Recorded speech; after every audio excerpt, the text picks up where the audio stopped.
Well, have you seen the videos of brazen shoplifters ransacking stores? You may be asking, why doesn't someone try to stop them? Well, one Bay Area grocery store worker did and got fired for it, but now a judge has ruled she did nothing wrong.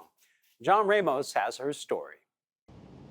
Safeway fired a 22-year employee for violating their shoplifting policy, but an administrative law judge has ruled that she was only doing her job.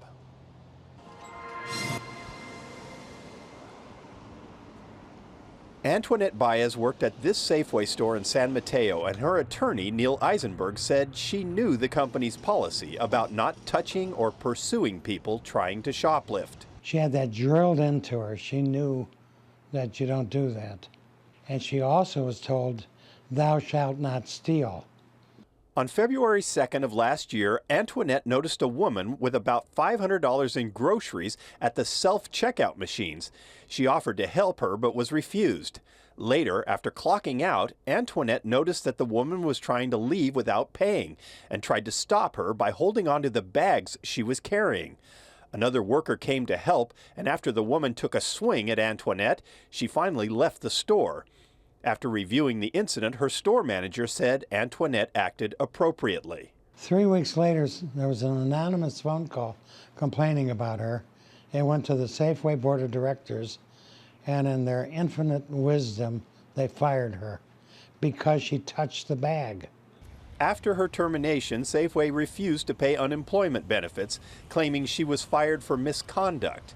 So after 22 years of service, the single mother has been fighting a multi-billion-dollar corporation to collect $450 a week in benefits.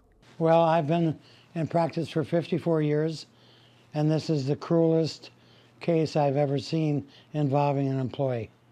The case ended up before the Unemployment Insurance Appeals Board, and in her ruling, Administrative Law Judge K.A. Duncan wrote, "The claimant was aware of the employer's customer service shoplifting policy.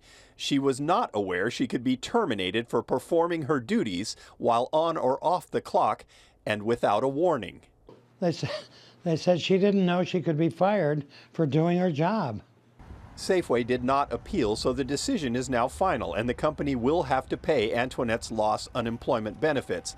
But the case has some people wondering if policies like Safeway's are sending a message that encourages thievery. They want to protect the safety of the companies for sure, and I understand that as well. But it comes at a cost to all of us because we're all going to then pay the higher prices for all of the merchandise that gets shoplifted, and that eventually comes down to all of us. Yeah, and if you're stealing $500 worth of groceries once a week, you actually make more money than the person that Safeway has fired. Basically, the moral of the story is it makes way more sense to steal from Safeway than to work for Safeway.